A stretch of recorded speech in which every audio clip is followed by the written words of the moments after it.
दीपक ठीक है।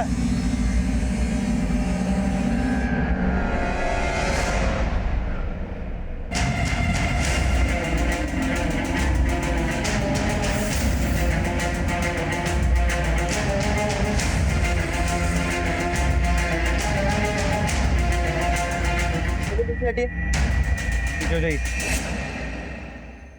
दुकान आपकी है और आपको नहीं पता कि ये बॉक्स कहाँ से है? साहब देवी मार्ट के साहब हमको कुछ नहीं पता साहब। दुकान खोलते कितना बजे?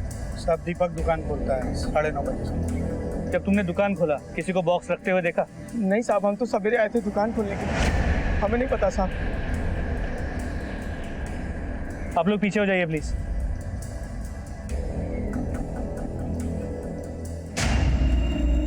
कमल, ये बॉक्स किसी कुरियर कंपनी का लगता है, इसका स्टैम्प भी। पता करो किस कंपनी, पर ये भी पता करने की कोशिश करो इसका सेंडर और रिसीवर को। सर, बॉडी के टुकड़े करके फेंके गए, मतलब मुमकिन है कि बाकी के टुकड़े भी यही कहीं फेंके गए, क्योंकि कोई भी किलर अपने साथ बॉडी के पार्ट्स लेके घूमने का रिस्क नहीं ले। आसपास चेक करो, कुछ मिलता है। सर बॉडी पार्ट्स को देखकर ऐसा लग रहा है कि ये पार्ट्स किसी औरत के हैं। आसपास के पुलिस स्टेशन में चेक करो, किसी औरत की कोई मिसिंग कंप्लेंट है, और जब तक बॉडी के बाकी पार्ट्स नहीं मिलते इन्हें फोरेंसिक भेज। सर, कार्टन में मिले लाश के टुकड़ों से सनसनी फैल गई। पुलिस ने लाश के दूसरे हिस्सों को ढूंढने के लिए तलाश तेज कर दी। साहब मैंने फोन किया था साहब, इधर आइए। कहाँ पे? साहब हम लोग इधर मछली पकड़ने आते हैं, आ जाए तो साहब ये दें।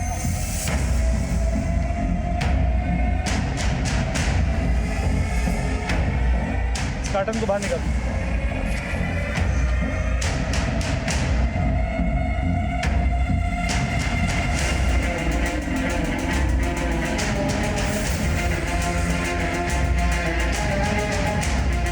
निकालो इसे। लगता है उसी बॉडी का टुकड़ा है जिसके टुकड़े हमें कल उस कारपेंटर के शॉप में मिले।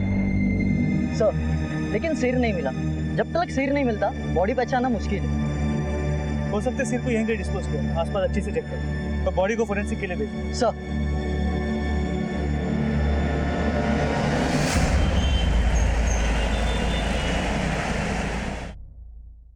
हमारी बेटी रीमा की खबर मिली साहब? देखिए, हमने आपकी बेटी की तस्वीर हर जगह भेजी है, अभी तक कोई इन्फॉर्मेशन नहीं मिली है।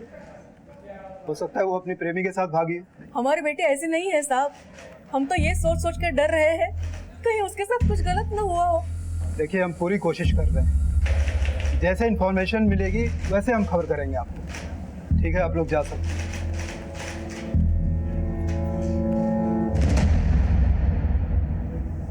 सभी थाने से इस लड़की की अपडेट लेते रहो।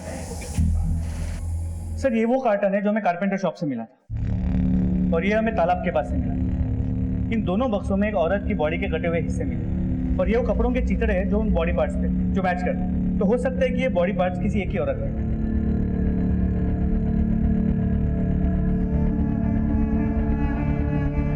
सिंह, ये देखिए, दोनों कार्टन्स पे जो टेप है उस पे कोई मार्किंग है जो एक ही तरह की। हो सकता है ये कुरियर कंपनी की खुद की टेप हो। ये मार्किंग थोड़ी मिटी हुई है, लेकिन ये नंबर थोड़ा क्लियर है। इस नंबर को हर एक कुरियर कंपनी में भेजो, हो सकता है इन कार्टन्स का राज खुल जाए। जी सर। पुलिस को लाश के टुकड़े कार्गो कार्टून बॉक्स में मिले थे, और केवल इतनी सी लीड से पुलिस ने हजारों कुरियर कंपनीज को खंगालना शुरू किया। चौहान, बच्चों ने कुछ बोला? नहीं सर, मैं वहीं से आ रहा हूँ, लेकिन अभी तक कुछ भी नहीं बताया। ठीक है, उनसे पूछताछ करते रहो, जैसे कुछ बोले मुझे इन्फॉर्म करो। सर कार्टन में जो बॉडी के टुकड़े मिले उन पर एक कपड़ा था जिस पे ये टैग है। इस टैग की हालत काफी खराब है। एक मिनट।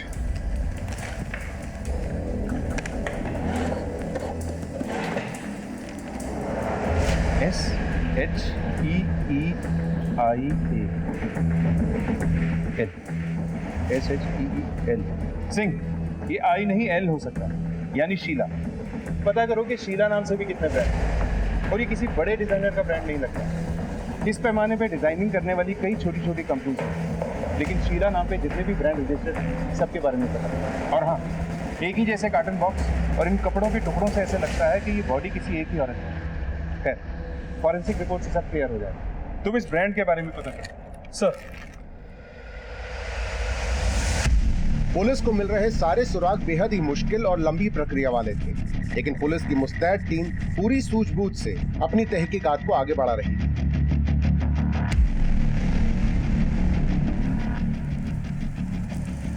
जी हाँ, ये लेबल तो हमारा ही है और ये गारमेंट हम बहुत लोगों को सप्लाई करते हैं। पहले होलसेलर्स, फिर रिटेलर्स और रिटेलर्स में भी शॉपकीपर्स के पास जाते हैं, फिर रोड में बिजनेस करने वालों के पास भी।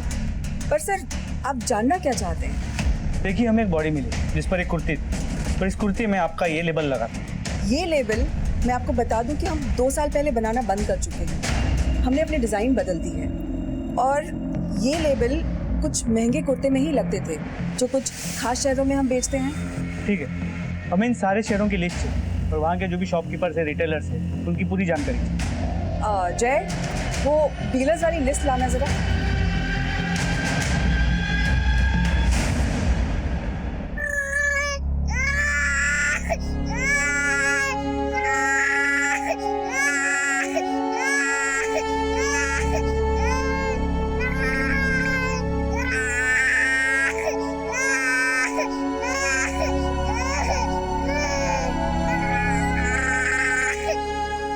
सर, उन दोनों कार्टन्स में जो बॉडी के टुकड़े मिले थे, उनकी फोरेंसिक रिपोर्ट। सर, रिपोर्ट से पता चला है कि वो सभी टुकड़े किसी एक ही औरत की बॉडी के थे जिसकी उम्र करीब 30 साल हो। और वो कपड़े के टैग से कुछ पता चला? सर, हमने करीब 55 दुकानें और 350 डीलर्स को शॉर्टलिस्ट किया, जहाँ से शायद उस कुर्ती को खरीदा गया। और उन कार्टन बॉक्स के बारे में कुछ पता? सर, उस कार्टन पे जो लेबल था और जिस टेप से उसे बांधा गया, उस पर अरेबिक में लिखा था। मतलब ये कुरियर कंपनी इंटरनेशनल कुरियर में भी डील करती है? जी सर। सर, हमने करीब 90 कुरियर कंपनी से बात की, पर फाइनली एक कंपनी ने बताया कि इस कंसाइनमेंट को उन्होंने हैंडल किया। उनका नाम है लोडेड कुरियर्स। इस कुरियर कंपनी में जाके इन बॉक्सेस के बारे में पता कर। जी सर।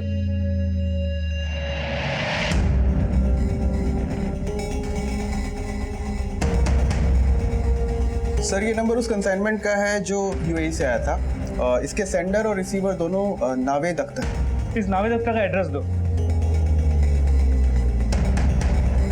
इसकी कंप्लीट रिपोर्ट चाहिए। सर, लोडेड कुरियर कंपनी से पता चला है कि उस कार्टन के कंसाइनमेंट का सेंडर और रिसीवर दोनों एक ही आदमी है। कोई नावेद अख्तर जो दिल्ली का रहने वाला है। चलो।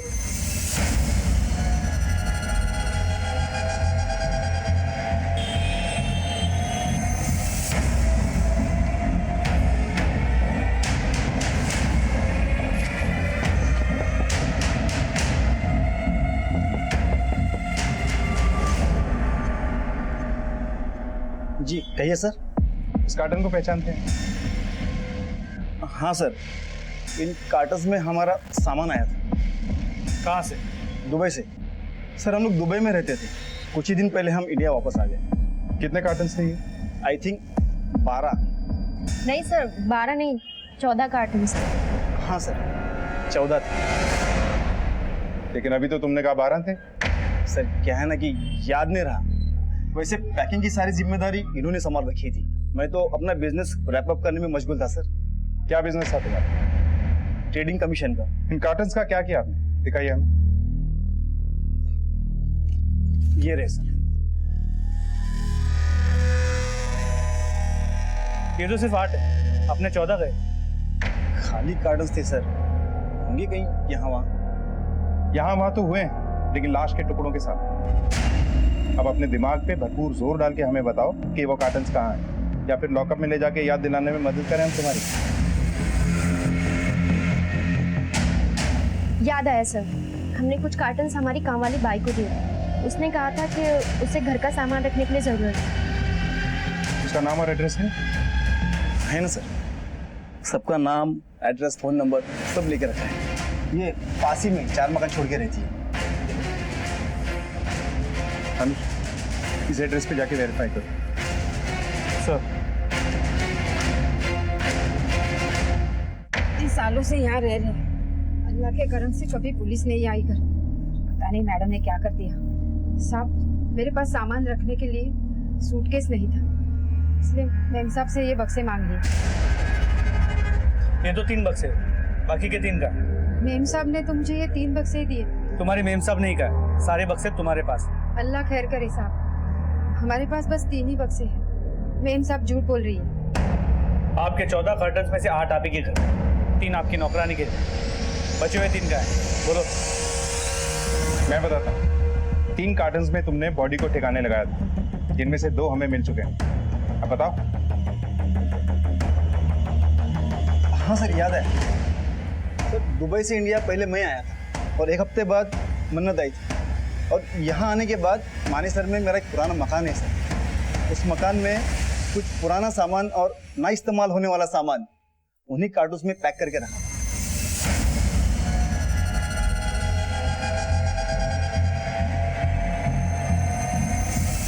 सर इस तरह।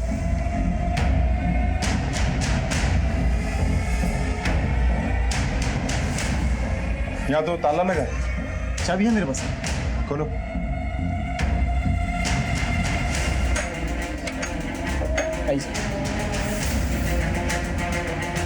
चेक करो पूरा घर। सर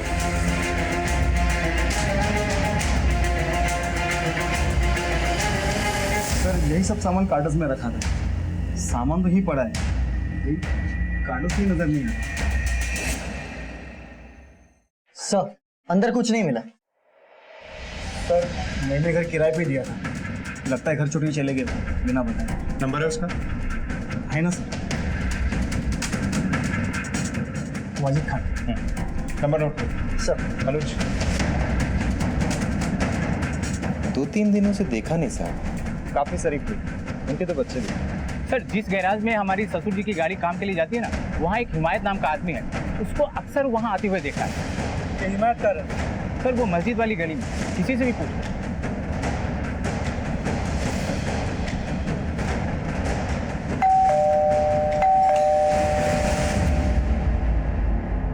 जी कहिए। पुलिस। और साहब बात क्या है? मतलब वाजिद को जानते हो? जानता हूँ, मतलब साहब मेरा भाई है, सगा भाई है। कहाँ है वो? अपने घर पे होगा, और कहाँ होगा साहब? वो घर पे नहीं। तो सर उसकी बीवी होगी घर पे, उससे पूछिए कहाँ है। घर पे ताला बंद है और दोनों के फोन भी बंद है। हम जानना चाहते हैं वो लोग हैं कहाँ। मेरा एक बड़ा भाई है इम्तियाज साहब, मैं उससे फोन करके पूछता हूँ कि शायद उसे मालूम हो साहब। वाजिद या जोया, दोनों में से कोई भी तुमसे कांटेक्ट करे तुरंत हमें बताना। जी जी साहब।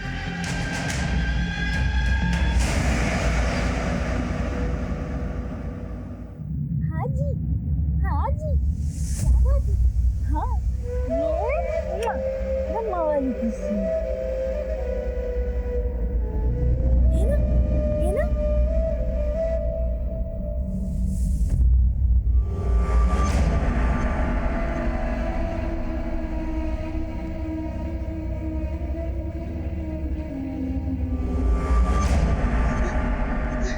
हमें अब्बू के पास जाना है।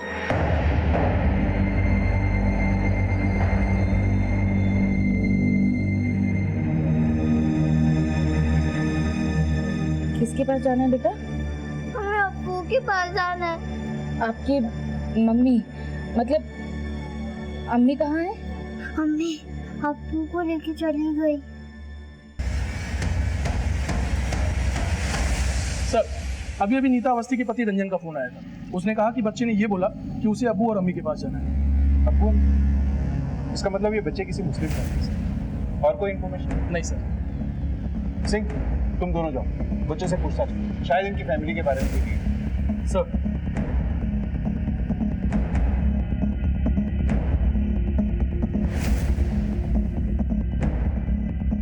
बेटा तुम्हारे स्कूल का नाम क्या है? मेरे स्कूल का नाम मॉडर्न। मॉडर्न क्या है बेटा? मॉडर्न। बेटा तुम्हारा स्कूल है कहाँ? मॉडर्न। बेटा तुम्हें वहाँ बस स्टॉप पे छोड़ा किसने था, अब्बू ने या अम्मी ने? अब्बू ने। तो जब तुम्हें वहाँ अब्बू ने छोड़ा, उन्होंने तुमसे कुछ कहा था? ये कहा था कि वो तुम्हें लेने आएंगे? सर रहने दीजिए ना, वो परेशान हो रहा है। Madam please. बेटा तुम्हारे अब्बू ने क्या कहा था? उन्होंने कहा था कि परी का ख्याल रखें और कोई लेने के लिए आ जाए तो उसके साथ चले जाना।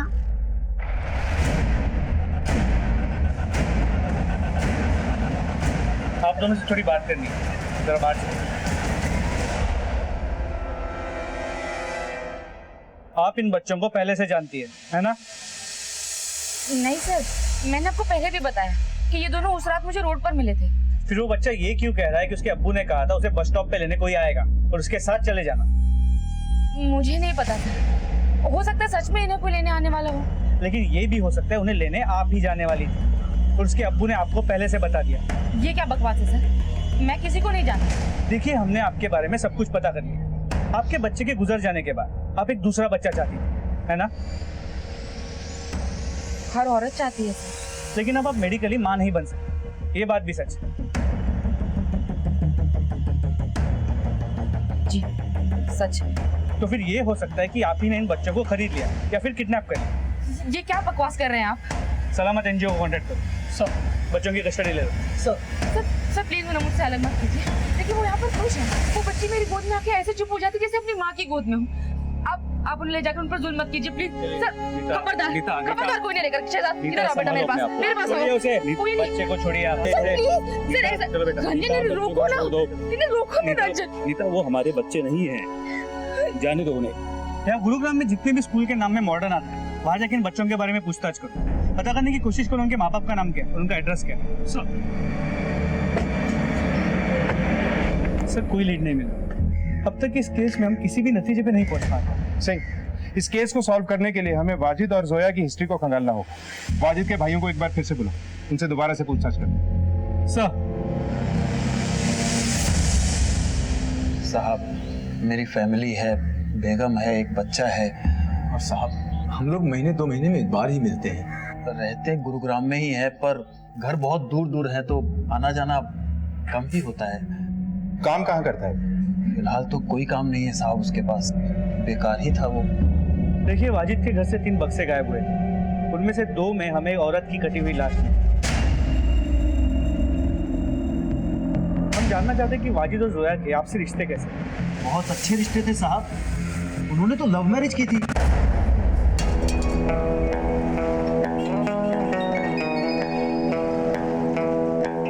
तुम्हें पता है ना जोया तुम क्या कर रही हो?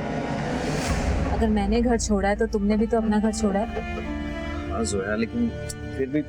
वाजिद, अब लेकिन की कोई गुंजाइश नहीं है। तुम्हें पता है ना कि मेरे घर वाले कभी भी हम दोनों को एक्सेप्ट नहीं करेंगे। और मेरे भैया तुम जानते हो ना कितने कट्टर है, उन्हें पता चलेगा ना तो हम दोनों को जान से मार देंगे। मैं तुम्हें बहुत खुशियां दूंगा। 5 साल पहले हमारे घर आए थे साहब।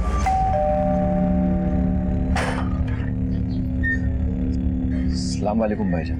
अरे वालेकुम अस्सलाम वाजिद मियां, अचानक? बस ऐसे ही आ गया था। ये भाईजान, ये जोया है, अपने ही गांव की है। हम दोनों घर से भाग कर आए।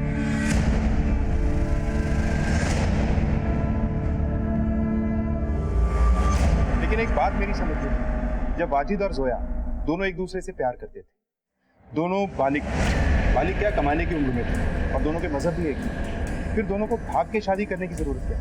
साहब आपकी बात बिल्कुल सही है, लेकिन जोया ने मुझे खुद बताया था कि वो हिंदू धर्म से है। भाभी, मुझे आपसे कुछ बात करनी है। हाँ बोलो। भाभी, मैं आप लोगों के धर्म की नहीं हूँ। मेरा नाम जोया नहीं स्वर्णा है। भाभी, मेरे भैया और पापा इस रिश्ते के लिए कभी नहीं मानते।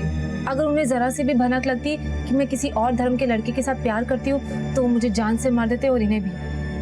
इसलिए हम दोनों भाग कर। अच्छा, जोया के बाप और भाई कभी आप लोगों के घर में आए या उस घर में जहाँ वाजिद और जोया रहते थे? नहीं साहब, यहाँ तो कभी नहीं आए, पर जोया मायके जाने की जिद किया करती थी बार बार। रिश्ते ऐसे थोड़ी टूट जाते हैं साहब। आप लोगों ने आखिरी बार उन दोनों को कब देखा? साहब, जोया कुछ दिन पहले घर आई थी। भाभी, इसमें मैंने बच्चों का सारा सामान रख दिया है। मैं कल बच्चों को ले जाऊंगी अपने साथ। जोया, क्या बात है? तुम इतनी उदास क्यों लग रही हो? सब ठीक तो है ना? नहीं भाभी, कुछ भी ठीक नहीं है। इनकी नौकरी चली गई है, घर में पैसों की बहुत दिक्कत है। मैंने इन्हें 1000 बार समझाया कि मेरे घर से पैसे मंगवा लेते, लेकिन ये इतने खुददार है कि पैसा मंगवाना ही नहीं चाहते। लेकिन जोया, तुम्हारे भाई ने तो तुम्हें माफ नहीं किया है ना। मैं उन्हें मना लूंगी भाभी। खैर, मैं इन दोनों को छोड़कर जा रही हूँ। मैंने एक जगह नौकरी के लिए अप्लाई किया है, शाम को इंटरव्यू है। खुदा ने चाहा तो ये नौकरी मिल गई तो सब ठीक हो जाए।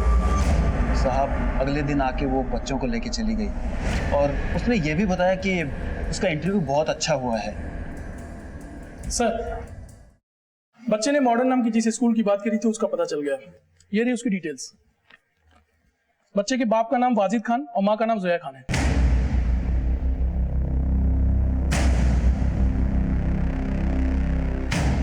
फोटोग्राफ दिखाओ सर।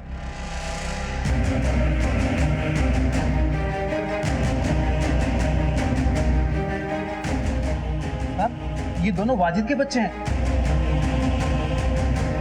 मगर हुआ क्या है साहब? दरअसल इन बच्चों को किसी ने रास्ते पे छोड़ दिया। अब ये सलामत नाम के एनजीओ में, जब तक वाजिद और जोया मिल नहीं जाते, इन बच्चों को हम आप लोगों के पास छोड़ देंगे।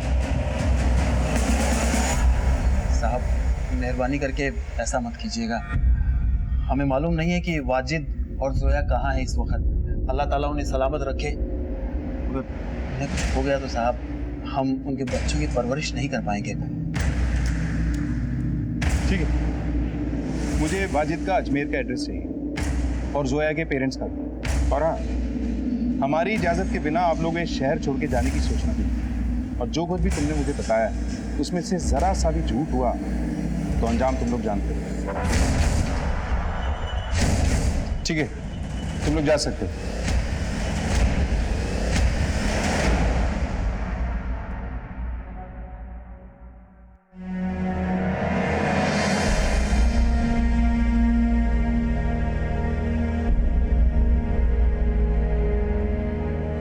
शहजाद, मेरा बेटा पायलट बनेगा, पायलट। हाँ, मैं पायलट बनूंगा और उड़ूंगा। अच्छा, कैसे?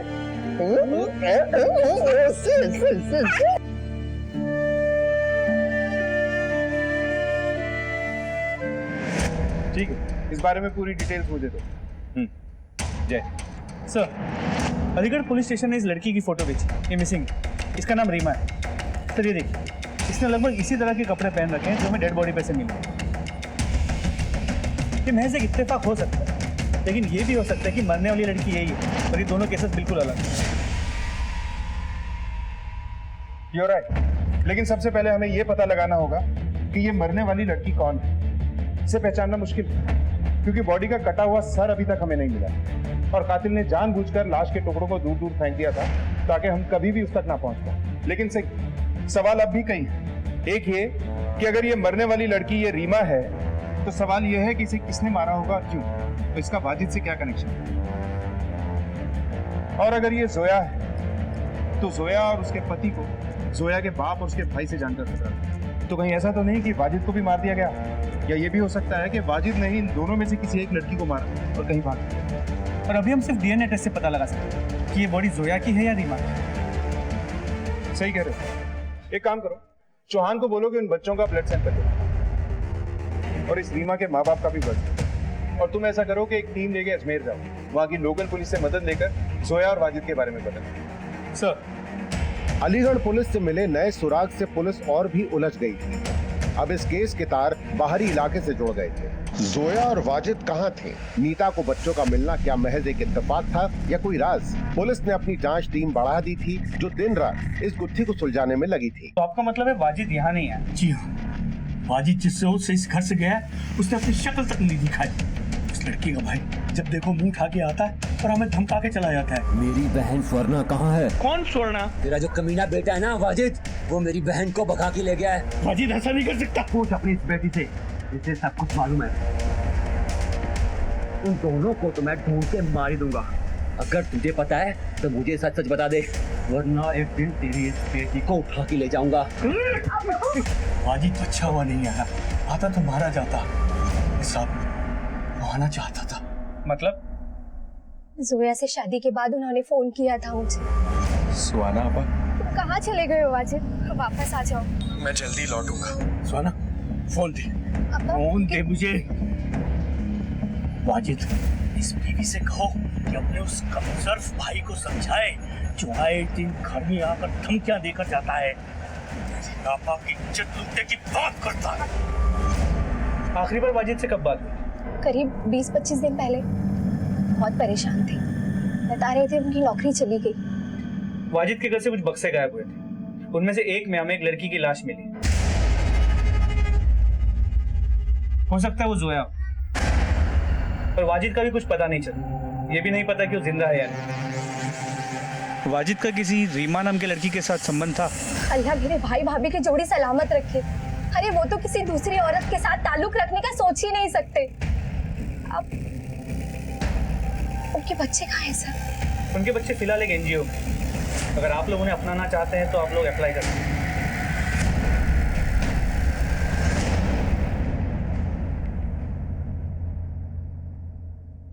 देखिए साहब, न तो हम ये जानते हैं कि वो लड़की कहाँ है और न ही हम जानना चाहते हैं।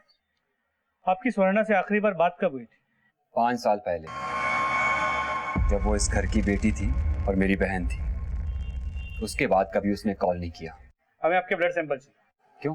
हमें एक लड़की की लाश मिली जिसका सिर नहीं, पर हमें उसकी शिनाख्त करने में मुश्किल हो रही है। तो हम डीएनए मैचिंग करके देखना चाहते हैं कि क्या वो लड़की स्वर्णा है। हमारी बदकिस्मती है कि उसकी रगों में भी हमारा ही खून दौड़ रहा है, और भगवान से मानूंगा कि लाश उसी की हो। सर, अजमेर में जोया और वाजिद दोनों के घर वालों से बात हुई। मुझे लगता है कि ऑनर किलिंग का केस हो सकता है, क्योंकि वाजिद के घर वालों ने बताया कि जोया और वाजिद के भाग जाने के बाद जोया के भाई राज ने वाजिद के घर वालों को कई बार धमकाया, और ये भी कहा था कि अगर जोया और वाजिद वापस आए उन्हें मार दे। तुम ठीक है? ये ऑनर किलिंग का मामला हो सकता है। एक काम करो, राज की कॉल रिकॉर्ड से करवाओ, और गुरुग्राम में जहाँ ये वाजिद रहता है वहाँ लोगों को राज की फोटो दिखाकर पूछो क्या कभी किसी ने उसको वहाँ देखा। सर,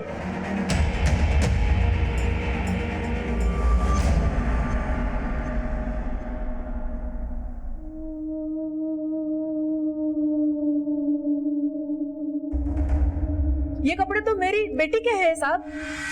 आप लोगों को पूरा यकीन है कि ये कपड़े आपकी बेटी की? मुझे आज भी वो दिन याद है जिस दिन वो ये कुर्ती खरीद कर लाई थी। बहुत अच्छी है, तुझमें बहुत खिलेगी।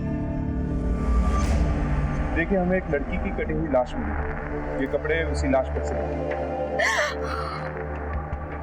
इस बात को कंफर्म करने के लिए हमें आप लोगों का ब्लड सैंपल चाहिए। डीएनए मैच होगा तो ये बात कंफर्म होगी कि वो लाश आपकी बेटी रीमा की है।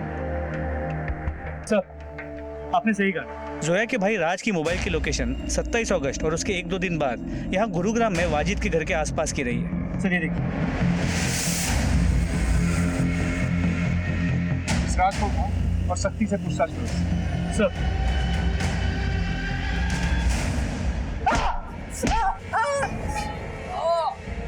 बस चल, शुरुआत मैं कर दे।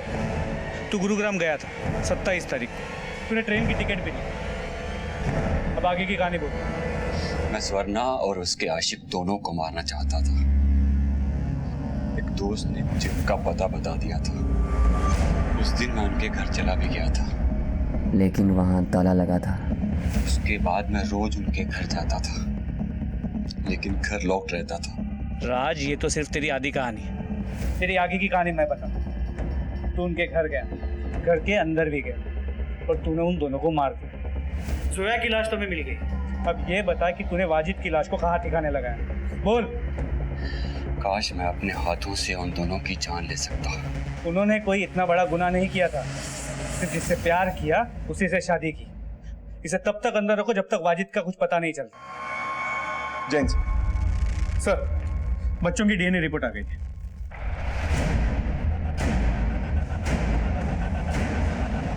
सिंह, मुझे 27 अगस्त की इन तीनों की पूरी डिटेल चाहिए।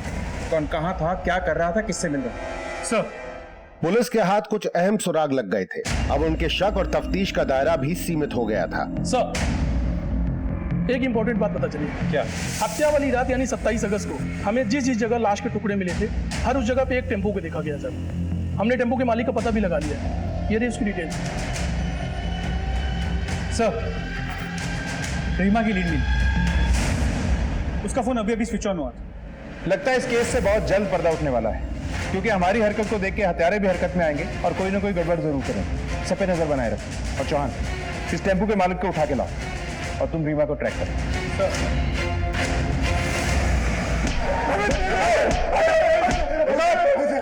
खड़े हो।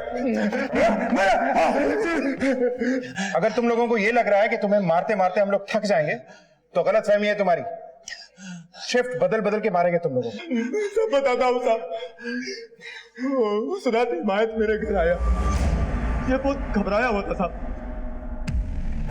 सब खैरियत तो है ना? खैरियत तो नहीं भाईजान, हमें वाजिद के घर अभी निकलना होगा। ऐसी क्या जरूरत पड़ गई जो इतनी रात को तुम दोनों अपने उस भाई वाजिद के घर गए? उसकी एग्जैक्ट लोकेशन मुझे मैसेज करो। फोन सिर्फ 15 सेकंड के लिए ऑन हुआ था। एरिया बता सकता हूँ, एग्जैक्ट लोकेशन बताना मुश्किल है। अब इस एरिया में उसे ढूंढेंगे कहाँ? गाड़ी साइड में लगा दो। रीमा की फोटो लेके इस एरिया में अच्छे से पूछताछ कर। फिर क्या हुआ? मैं और हिमायत वाजिद के घर पहुंचे। वाजिद कौन है? हिमायत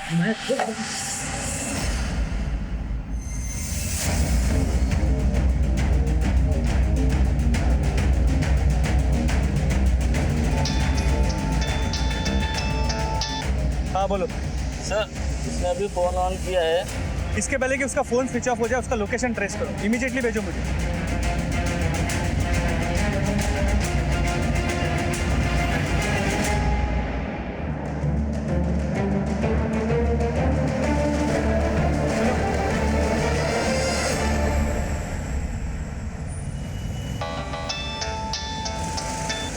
हाँ बोलो सर, उसने अभी भी फोन ऑफ किया है।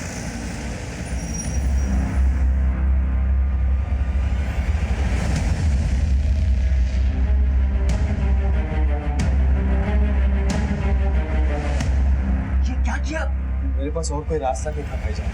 पागल हो गए यार। बच्चे अंदर सोए, कैसे भी करके इसको ठिकाने लगा देते। भाईजान मुझे जेल नहीं जाना है, प्लीज प्लीज मुझे बचा लीजिए।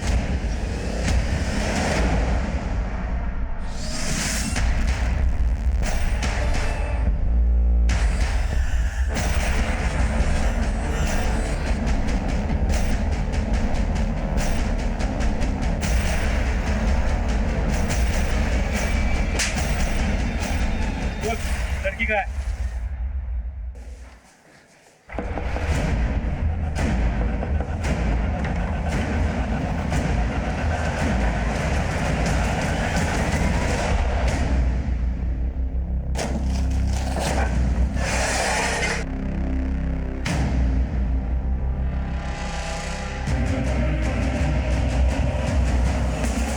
साहब, लाश को ठिकाने लगाने के लिए मैंने और हिमायत ने सिर्फ वाजिद की मदद की, हमने किसी को मारा नहीं साहब। भाईजान सच कह रहे हैं, तुम लोगों ने एक मुजरिम का साथ दिया, पुलिस से बात छुपा के इन्वेस्टिगेशन को गुमराह किया।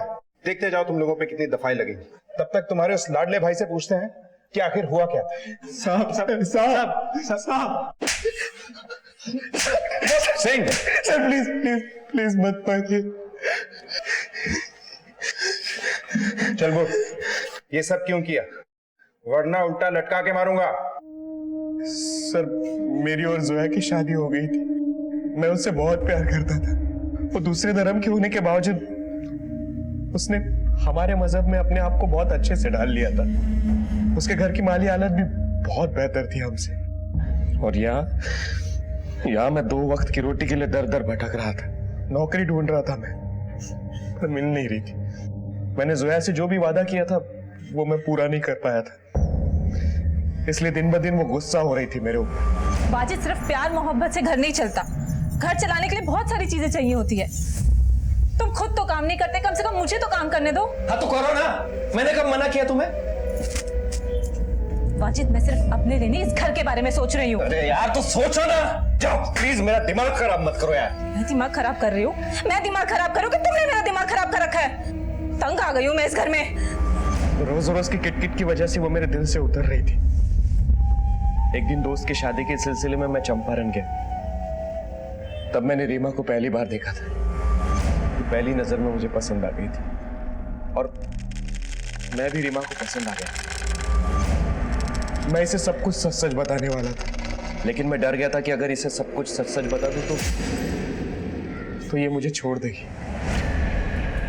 इसलिए मैंने एक दिन इसे गुरुग्राम बुला लिया, लेकिन हम दोनों को जोया ने साथ में देख लिया और वो मुझ पर बहुत गुस्सा हुई। वाजिद,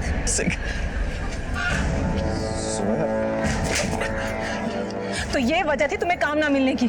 नहीं नहीं जोया, मेरी बात सुनो। देखो, मेरा नहीं तो कम से कम अपने दोनों बच्चों को तो ख्याल किया होता। अच्छा नहीं किया तुमने। जोया मेरी बात तो सुनो। जोया देखो रीमा, देखो ऐसा कुछ नहीं है। उसके बाद रीमा भी मुझसे दूर जाने लगी। रीमा प्लीज मेरी बात तो सुनो। रीमा मुझे समझाने का मौका तो दो। प्लीज प्लीज मुझे ऐसे छोड़कर मत जाओ। मेरे लिए तो तुम्हारे पास कोई जगह ही नहीं है। रीमा, मैं तुम्हारे लिए अपने दिल में भी जगह रखूंगा और अपने घर में भी। ठीक है, तो पहले अपनी बीवी से छुटकारा पाओ और अपने बच्चों से नहीं जाओ। कर पाओगे? मैंने कहा कर पाओगे? लेकिन जैसे तैसे मैंने रीमा को मना लिया। मैंने जोया से कहा था कि अगर तुम घर से जाना चाहती हो तो जा सकती हो, लेकिन अभी बच्चों को भी साथ में लेके जाना पड़ेगा। तुम जैसे घटिया सब रहना ही नहीं है मुझे। तुम्हें मेरे साथ नहीं रहना है ना? जाओ अभी क्या अभी यहाँ से जाओ और अपने बच्चों को भी साथ में लेके जाओ। वो सिर्फ मेरे बच्चे तुम्हारे कुछ नहीं लगते? एक दूसरी औरत के लिए तुम मुझे घर से निकाल रहे हो? हाँ, मैं जाऊंगी, लेकिन पुलिस स्टेशन जाऊंगी, तुम्हारे माँ बाप के घर जाऊंगी, अपने घर जाऊंगी, पूरी दुनिया को तुम्हारा ये घटिया चेहरा दिखाऊंगी मैं। पुलिस स्टेशन जाओगी तुम? सर मैं उसे मारना नहीं चाहता था, लेकिन मेरे पास कोई दूसरा रास्ता भी नहीं। लाश को ठिकाने लगाने के लिए मैंने हिमायत भाई और इम्तियाज भाई को बुला लिया। हेलो हिमायत भाई, आप जल्दी घर आ जाइए। वो जो है सर, मैं उसे मारना नहीं चाहता था। मैं रीमा से शादी करना चाहता था। रीमा को लेकर भाइयों से पैसे लेकर कहीं दूर जाकर बसना चाहता था, लेकिन रीमा मुझे बच्चों के साथ एक्सेप्ट नहीं कर रही थी। मैं बच्चों को रास्ते में नहीं छोड़ना चाहता था, इसलिए उन्हें कमल नगर में छोड़ दिया ताकि कोई अच्छा इंसान उन्हें अपने साथ ले जाए। दूर जाकर फिक्र के मारे खड़ा रहा, उनको ऐसे ही देखता रहा। एक बाली औरत के हाथ में बच्चे देखकर मैं संतुष्ट हो गया था कि बच्चे सुरक्षित। दोनों लड़कियों पे एक जैसे कपड़ों की क्या पहेली है? एक्चुअली मैंने एक जैसे 2 ड्रेस लिए थे और वो दोनों को गिफ्ट किए थे। शरीर के बाकी हिस्से तो हमें मिल गए, सर नहीं मिले। कहाँ फेंका था उसे? गुरुग्राम के आगे खाई है, उसी के नाले में डाल दी। और ये रीमा के साथ कब से डेरा जमाया हुआ था तूने? हमें पता चला कि पुलिस हरकत में आ गई है, इसलिए हमें भागने का मौका ही नहीं मिला। सर 2 कश्तियों में सवार होकर मैं डूब गया सर मुझे माफ कर दीजिए, मुझसे गलती हो गई। 2 कश्तियों की सवारी तूने अपनी मर्जी से की, अपनी सुकून भरी जिंदगी को बर्बाद भी तूने खुद किया। अपनी पत्नी का खून किया, अपने बच्चों को दूसरे के हवाले कर दिया, चला था किसी और से प्यार जताने। एक शादीशुदा और 2 बच्चों के बाप होकर और रीमा से रिश्ता जोड़कर सिर्फ अपनी ही नहीं, तुमने कई जिंदगियां बर्बाद कर दी। अब सड़ते रहना सारी जिंदगी जेल। जो बांधने से बंधे और तोड़ने से टूट जाए उसका नाम है बंधन, और जो अपने आप बन जाए और जीवन भर ना टूटे उसका नाम है संबंध। और संबंधों में एक दूसरे के प्रति विश्वास और सम्मान है इसकी मजबूती।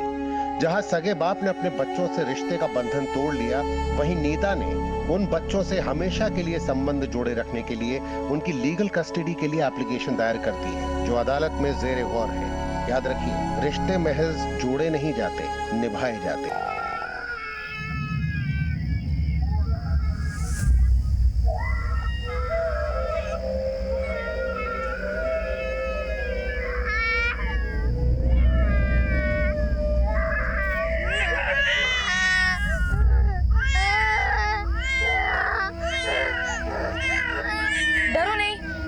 डरो नहीं।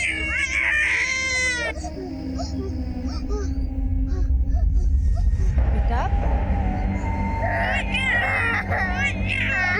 डरो नहीं बेटा, आपके मम्मी पापा कहाँ हैं?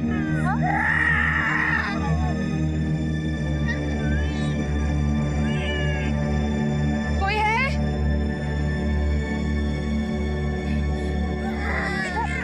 साथ, हाँ? आ जाओ, आओ मेरे साथ आओ आप।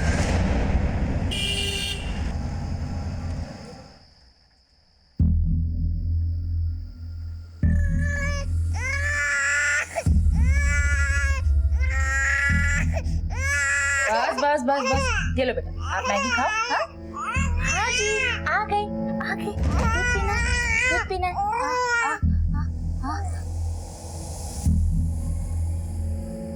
बेटा, आप नूडल्स खा ही नहीं रहे हो, मैं खिला दूं?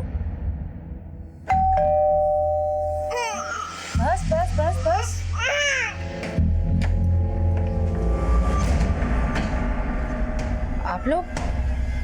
आप लोग यहाँ कैसे? मैं इन्हें लेकर आया। वो बच्चे कहाँ हैं? जी ये रहे। बस बस बस बस बस बस बस। ये बच्चे कहाँ मिले आपको? जी मैं अपनी फ्रेंड के यहाँ से आ रही थी तो तभी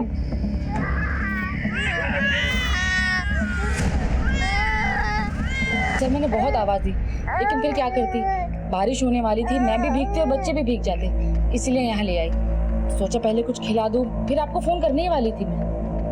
आपको खिला दिया ना?